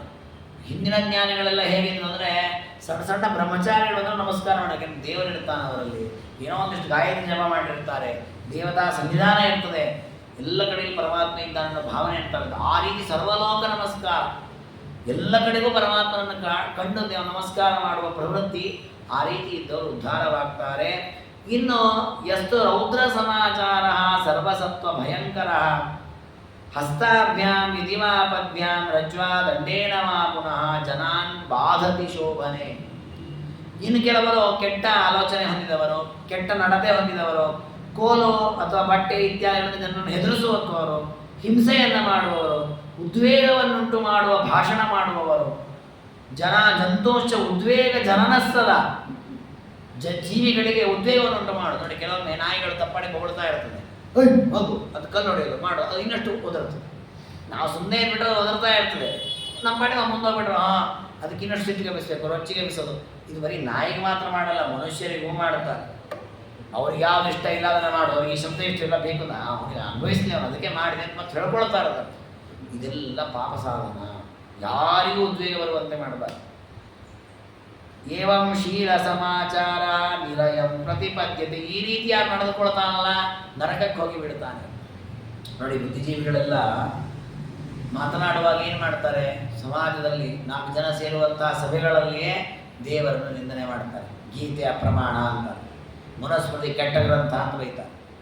ಹೊಸ ನೋಡಿ, ಅವರನ್ನು ಬೈದಿದ್ರು ಏನು ಬದಲಾಗೋದಿಲ್ಲ. ಅವರೇನು ಮನುಸ್ಮೃತಿ ಓದಲ್ಲ, ನಾವು ಓದೋದು ಬಿಡೋದಿಲ್ಲ, ಇರೋದು ಹಂಗೆ ವ್ಯವಸ್ಥೆ. ಇವ್ರಿಗೆ ಯಾಕೆ ಬೇಕು? 4 ಜನಕ್ಕೆ ಉದ್ವೇಗ ಆಗಲಿ, ಅವ್ರೊಂದು ಜನ ಬೇಜಾರು ಮಾಡಿಬಿಡಿ, ಇನ್ನೊಂದು ಜನ ಕೇಕೆ ಹಾಕಲಿ, ಇಷ್ಟೇ ಅವರ ಉದ್ದೇಶ. ಇತ್ತೀಚೆಗೆ ಬಂದಿತ್ತಲ್ಲ, ರಾಮ ದಶರಥನ ಮಗನೇ ಅಲ್ಲ, ಇಂಥ ನೀಚ ಪ್ರವೃತ್ತಿಯ ಮಾತುಗಳಿವೆಲ್ಲ. ಏನು ವಾಲ್ಮೀಕಿ ರಾಮಾಯಣವೂ ಓದಿರಲ್ಲ, ಏನೂ ಗೊತ್ತಿರಲ್ಲ. ನೋಡಿ, ಒಂದು ಮಾತಾಡಿದ ಸಮಾಜದಲ್ಲೆಲ್ಲ ಕಲಹ ಆಯ್ತಾ, 1 ಜನ ಹೊರಗಾಡಿದ್ರ ಗಲಾಟೆ ಆಯ್ತಾ, ಇರೋ ಒಂಥರ ಸಮಾಧಾನ. ವಿಕೃತಾನಂದ ಅಂತ ಕರೆಯುತ್ತೆ ಶಾಸ್ತ್ರದಲ್ಲಿ. ಭಾಳ ಕೆಟ್ಟ ರೋಗ ಇದೆ, ಇದಕ್ಕೆ ಘೋರವಾದ ನರಕಗಳಿದಂತೆ. ಹಾಗಾಗಿ ಈ ರೀತಿಯಲ್ಲಿ ಯಾರು ಉದ್ವೇಗವನ್ನುಂಟು ಮಾಡ್ತಾರಲ್ಲ ಅಂಥವ್ರು ನರಕಕ್ಕೆ ಹೋಗ್ತಾರೆ. ಅಂಥವರು ಅನೇಕ ರೋಗಗ್ರಸ್ತರಾಗಿ ಭೂಮಿಯಲ್ಲಿ ಹುಡ್ತಾರೆ. ಲೋಕದ್ವೇಷ್ಯ ಅಧಮಃ ಸ್ವಯಂ ಕರ್ಮಫಲೈಕೃತೈ ಬೋದ್ಧವ್ಯೋ ಜಾತಿ ಬಂಧುಷು. ಹೀಗೆ ತಾನು ಮಾಡಿದ ಕೆಟ್ಟ ಕರ್ಮದ ಫಲವಾಗಿ ಭೂಮಿಯಲ್ಲಿ ಅತ್ಯಂತ ರೋಗಗ್ರಸ್ತನಾಗಿ, ಅತ್ಯಂತ ಬಡವನಾಗಿ, 4 ಜನರ ಹತ್ರ ಚೀತು ಅನ್ನಿಸ್ಕೊಳ್ಳುವನಾಗಿ ಹುಡ್ತಾನೆ. ಕೆಲವು ನಮಗೆ ಹಾಗೆ ಆಗತ್ತೆ ನೋಡಿ, ನಾವೇನೋ ತಪ್ಪೇ ಮಾಡಿರಲ್ಲ, ಯಾರೋ ತಪ್ಪು ಮಾಡಿರ್ತಾರೆ, ನಾವು ಯಾವುದೋ ಕೆಲಸಕ್ಕೆ ಅಂತ ಹೋಗಿರ್ತೇವೆ, ನಮ್ಮನ್ನು ತಪ್ಪಿಸೋದನ್ನು ನಾಲ್ಕು ಬೈದ್ಬಿಡ್ತಾರೆ 4 ಜನ. ನಾವು ಆಮೇಲೆ ಅಂತೀವಿ, ಇಲ್ರಿ ನಾನು ಮಾಡಿದಿಲ್ಲ, ಅವನು ಹೋಗ್ಬಿಟ್ಟಿದ್ದಾನೆ, ಸುಡ್ಸೋದು ನನ್ನ ಮೇಲೆ ಆಪಾದನೆ ಮಾಡಿದ್ದೀನಿ, ನೀವಲ್ವಾ ಅದು ಗೊತ್ತಾಗಲಿಲ್ಲ ಬಿಡ್ರಿ, ನಾವು ಅವ್ರು ಅನ್ಕೊಂಡ್ಬಿಟ್ವಿ, ಅದಕ್ಕೆ ಏನು ಅನ್ಕೊಳ್ಬೇಡಿ ಅಂತೇಳಿ ಅವ್ರು ಹೋಗ್ತಾರೆ. ನಾವೇನಂತೀವಿ, ಏನು ಅನ್ಕೋಬೇಡ ಅಂದ್ರೆ ನಂಗೆ ಇಷ್ಟು ಅವಮಾನ ಮಾಡಿದ್ರೆ ಸ್ವಲ್ಪ ಎಂಥ ಅವಮಾನ ಆಯ್ತು ನನಗೆ ಅಂತ ನಾವು ಬೇಸರ ಮಾಡ್ಬೋದು. ಯಾಕಾಯ್ತು ಆ ಅವಮಾನ ಅಂದರೆ, ಹಿಂದಿನ ಜನರಲ್ಲಿ ನಾನು ನಿಷ್ಕಾರಣವಾಗಿ ಅವಮಾನ ಮಾಡಿರ್ತೇನೆ. ನೋಡಿ, ರಾಮನಿಗೂ ನಮಗೇನು ಸಂಬಂಧ ಇದೆ? ರಾಮ ಇದ್ದ, ನನಗೇನು ಸಂಬಂಧವೇ ಇಲ್ಲ.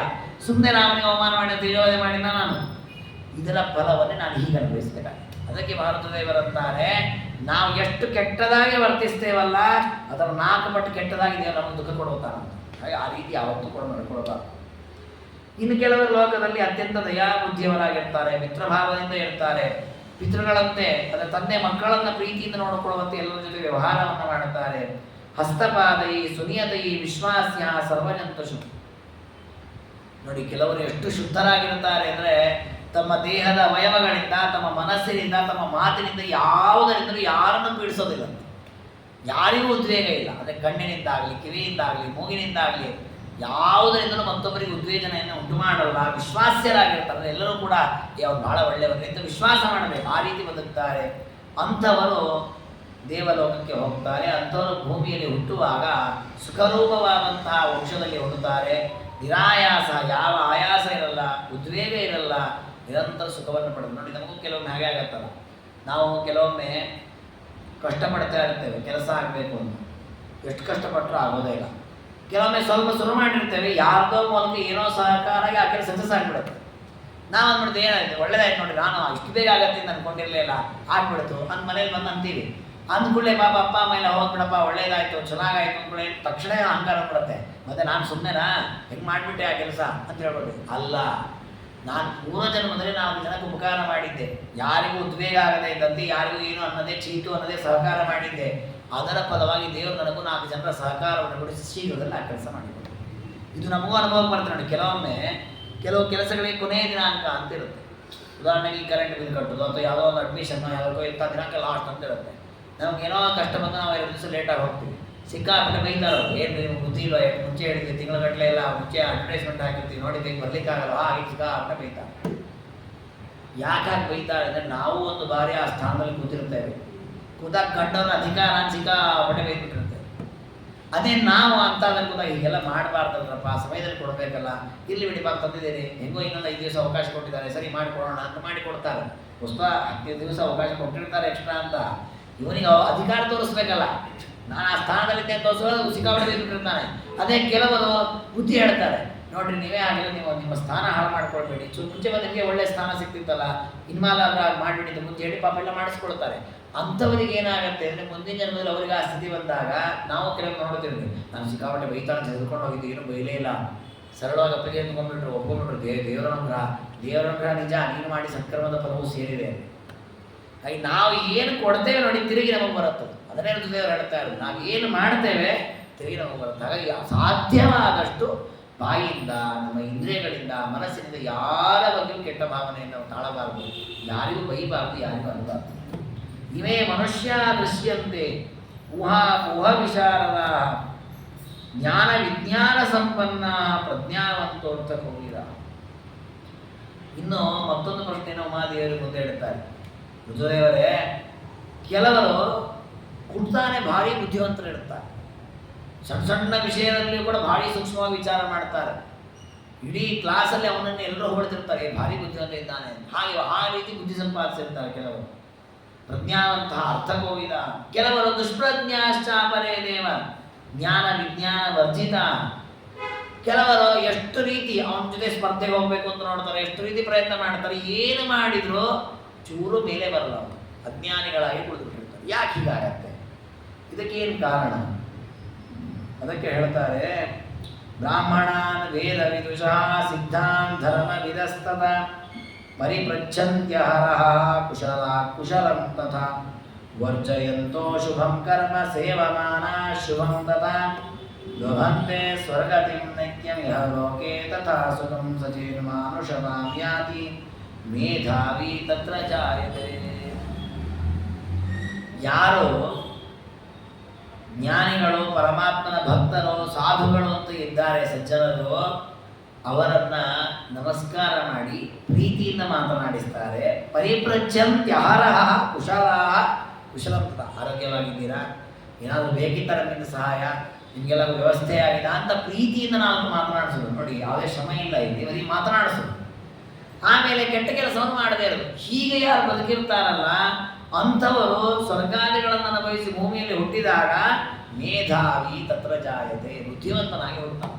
ನೋಡಿ, ಅವ್ರು ಜ್ಞಾನ ದಾನ ಮಾಡಿದ್ದಲ್ಲ, 4 ಜನ ಮಕ್ಕಳನ್ನು ಕೂಡಿಸ್ಕೊಂಡು ಪಾಠ ಹೇಳಿದ್ದಲ್ಲ, ಏನೂ ಅಲ್ಲ, ಹಿತವಾದ ಮಿತವಾದ ಸಂತೋಷದ ಮಾತುಗಳನ್ನು ಆಡಿದ್ದು. ಯಾರು ಎಲ್ಲತ್ರ ಮಾತಾಡಿದ್ದಲ್ಲ, 4 ಜನ ಸಜ್ಜನರು ಎದುರಾದಾಗ ಪ್ರೀತಿಯಿಂದ ಮಾತನಾಡಿಸಿ ನೀವು ಬಂದು ಬಹಳ ಒಳ್ಳೇದಾಯಿತು, ನಿಮ್ಮ ಅನುಗ್ರಹ ನಮ್ಮ ಮೇಲೆ ಇರಲಿ ಅಂತ ನಾವು ಪ್ರೀತಿಯ ಮಾತನಾಡ್ತಾರಲ್ಲ, ಕುಶಲ ಪ್ರಶ್ನೆಯನ್ನ, ಆರೋಗ್ಯವಾಗಿದ್ದೀರಾ, ಊರಲ್ಲಿ ಹೇಗಿದ್ದಾರೆ ಇದೆಲ್ಲ ಕುಶಲ ಪ್ರಶ್ನೆ ಮಾಡ್ತಾರಲ್ಲ, ಅಂಥವ್ರು ಮೇಧಾವಿಗಳಾಗಿ ಹುಡ್ತಾರೆ. ನಾವು ನಮಸ್ಕಾರವನ್ನ ಮಾಡಬೇಕು ದೊಡ್ಡವರಿಗೆ ಅಂತ ಹೇಳುವಾಗ ಈ ಮನುಸ್ಮೃತಿ ಮೊದಲಾದ ಧರ್ಮಶಾಸ್ತ್ರಗಳಲ್ಲಿ ಒಂದು ಮಾತಿದೆ. ಯಾರು ನಿತ್ಯಂ ವೃದ್ಧೋಪಸೇವಿನ ಅಭಿವಾದನ ಶೀಲಸ್ಯ, ನಮಸ್ಕಾರ ಮಾಡುವ ಸ್ವಭಾವವನ್ನು ಯಾರು ಹೊಂದಿದ್ದಾನೆ, ಜ್ಞಾನಿಗಳು, ವೃದ್ಧರು, ಗುರುಗಳು, ಹಿರಿಯರು ಬಂದಾಗ ಅವರ ಸೇವೆಯನ್ನು ಯಾರು ಮಾಡ್ತಾನೆ, ಅವನಿಗೆ 4 ಅಭಿವೃದ್ಧಿ ಆಗತ್ತಂತೆ. ಚತ್ವಾರಿ ತಸ್ಯ ವರ್ಧಂತೆ ಆಯುರ್ವಿದ್ಯಾ ಯಶೋಬಲಂ. ಅವನ ಆಯುಷ್ಯವೂ ಹೆಚ್ಚಾಗತ್ತಂತೆ, ಅವನ ವಿದ್ಯೆಯೂ ಹೆಚ್ಚಾಗತ್ತಂತೆ, ಯಶಸ್ಸು ಹೆಚ್ಚಾಗತ್ತಂತೆ, ಬಲವೂ ಹೆಚ್ಚಾಗತ್ತೆ. ನೋಡಿ, ಅದೇ ಫಲ ಆಯ್ತಲ್ಲ ಇದು. ಜ್ಞಾನಿಗಳು, ಗುರುಗಳು, ಹಿರಿಯರು ಬಂದಾಗ ಅವರ ಕುಶಲ ಪ್ರಶ್ನೆಯನ್ನು ಮಾಡಿ ಅವರ ಸೇವೆಯನ್ನು ಮಾಡ್ತಾನೆ, ಅಧರ್ಮ ಮಾಡಿ ಅದಕ್ಕೆ ಮುಂದಿನ ಜನರ ಮೇಧಾವಿಯಾಗಿ ಹೋಗ್ತಾನೆ, ಅದರ ಬುದ್ಧಿ ಅಭಿವೃದ್ಧಿ ಆಯ್ತು, ವಿದ್ಯೆ ಅಭಿವೃದ್ಧಿ ಆಯ್ತು. ಹಾಗೆ ಪಾರ್ವತೀ ದೇವಿ ಕೇಳಿದ್ರು, ಮಕ್ಕಳು ಭಾರಿ ಬುದ್ಧಿವಂತರಾಗಿರ್ತಾರೆ, ಸಣ್ಣ ಸಣ್ಣ ವಿಷಯಗಳನ್ನು ಸೂಕ್ಷ್ಮವಾಗಿ ಅರ್ಥ ಮಾಡಿಕೊಳ್ಳುವ ಬುದ್ಧಿವಂತಿಕೆ ಬಂದಿದೆ, ಯಾಕೆ ಇದು ಯಾವುದರ ಫಲ ಅಂದರೆ ಯಾರು ಸಜ್ಜನರನ್ನ, ಜ್ಞಾನಿಗಳನ್ನ, ಗುರು ಹಿರಿಯರನ್ನ ಪ್ರೀತಿಯಿಂದ ಮಾತನಾಡಿಸಿ ಅವರ ಕುಶಲ ಪ್ರಶ್ನೆಯನ್ನು ಮಾಡ್ತಾರಲ್ಲ, ಅವರು ಮೇಧಾವಿಗಳಾಗಿ ಬಿಡ್ತಾರೆ. ನೋಡಿ, ನಾವು ನಮ್ಮ ಮನೆಯಲ್ಲಿ ಬೇರೆ ಸತ್ಯನ ಮಾಡೋದು ಏನು ಬೇಡ. ನಮ್ಮ ಮನೆಗೆ ಯಾರೇ ಬರಲಿ, ಬನ್ನಿ ಅಂತ ಪ್ರೀತಿಯಿಂದ ಕರೆದೊಂದು ಕೂಡಿಸಿ, ಆರೋಗ್ಯವಾಗಿದ್ದೀರಾ, ಏನಾದ್ರು ಬೇಕಾ, ಹೇಗಿದ್ದೀರಿ ಅದಷ್ಟು ಮಾತಾಡಿಸಿ ಸಾಕು. ಮುಂದೆಲ್ಲ ಅಪ್ಪ ಅಮ್ಮ ಮಾತಾಡಿ, ನಾವು ಅಷ್ಟೇ ಮಾತಾಡಿದ್ರೆ ಸಾಕು, ಒಳ್ಳೆ ಬುದ್ಧಿ ಬರುತ್ತೆ. ದುರಂತ ಏನು ಅಂದರೆ ಅವರೇ ಕೇಳ್ತಾರೆ, ಏನು ಪುಟ್ಟ ಹೇಗಿದೆಯಾ ಅಂತ. ಈಗ ನೋಡ್ತಾನೆ, ಯಾರು ನಮ್ಮನೆಗೆ ಬಂದ್ಬಿಟ್ಟಿದ್ದಾರೆ. ಈಗ ನಮ್ಮ ಮಕ್ಕಳಿಗೆ ಗೊತ್ತೇ ಇಲ್ಲ, ನಾವು ಗುರು ಹಿರಿಯರನ್ನ ಪ್ರೀತಿಯಿಂದ ಮಾತನಾಡಿಸ್ಬೇಕು, ಕುಶಲ ಪ್ರಶ್ನೆ ಮಾಡಿದ್ರೆ ಎಷ್ಟು ಲಾಭ ಇದೆ ಗೊತ್ತೇ ಇಲ್ಲ ಅವರಿಗೆ. ನಾವು ತಿಳಿಸಿಲ್ಲ, ತಿಳ್ಕೊಳ್ಳಿಕ್ಕೆ ಅವ್ರು ತಯಾರಿಲ್ಲ, ಎರಡೂ ರೀತಿ ಹಾಳಾಗಿದೆ. ಅದಕ್ಕೆ ಮಹಾಭಾರತ ತಿಳಿಸಿಕೊಡುತ್ತೆ. ಋತುದೇವರು ಹೇಳ್ತಾರೆ, ಈ ರೀತಿಯಲ್ಲಿ ಯಾರು ಅತ್ಯಂತ ಶ್ರದ್ಧೆಯಿಂದ, ಪ್ರೀತಿಯಿಂದ ಗುರು ಹಿರಿಯರ ಸೇವೆಯನ್ನು ಮಾಡುತ್ತಾರೆ, ಪ್ರೀತಿಯುಕ್ತವಾದ ಮಾತುಗಳನ್ನು ಆಡ್ತಾರೆ, ಅವರಿಗೆ ಒಳ್ಳೆ ಬುದ್ಧಿವಂತಿಕೆಯ ಜನ್ಮ ಪ್ರಾಪ್ತವಾಗತ್ತೆ, ಒಳ್ಳೆಯ ಜ್ಞಾನ ಪ್ರಾಪ್ತವಾಗತ್ತೆ, ಕಲ್ಯಾಣ ಉಪಜಾಯತೆ, ಒಳ್ಳೆ ರೀತಿಯ ಕೆಲಸ. ನೋಡಿ, ಒಳ್ಳೆಯ ಬುದ್ಧಿಯಿಂದ ಒಳ್ಳೆಯ ವಿದ್ಯಾಧ್ಯಯನ, ಅದರಿಂದ ಒಳ್ಳೆಯ ನೌಕರಿ, ಅದರಿಂದ ಒಳ್ಳೆಯ ಸಂಪತ್ತು, ಎಲ್ಲವೂ ಪ್ರಾಪ್ತವಾಯಿತು. ಕೇವಲ ಮಾಡಿದ್ದೇನೋ 4 ಕುಶಲ ಪ್ರಶ್ನೆ ಅಷ್ಟೇ, ಬೇರೆ ಏನು ಸತ್ಕರ್ಮ ಮಾಡಿ. ಅಂದರೆ ಅದರಲ್ಲಿರ್ತಕ್ಕ ಲಾಭ ಅಷ್ಟು. ಇನ್ನು ಕೆಲವರು ದುಷ್ಟ ರೀತಿಯಲ್ಲಿ ಇರ್ತಾರಂತೆ. ಪರದಾರೇಶು ಏಚಾಪಿ ಚಕ್ಷುರ್ ದುಷ್ಟಂ ಪ್ರಯುಂಜತೆ ತೇನ ದುಷ್ಟ ಸ್ವಭಾವೇನ ಜಾತ್ಯಂಧಾಸ್ತೆ ಭವಂತಿಯ ಮನಸಾ ಪ್ರದುಷ್ಟೇನ ರೋಗಾಂತಾಸ್ತೆ ಭವಂತಿಯ ನರಾನುಷ್ಕೃತ ಕರ್ಮಿಣಃ.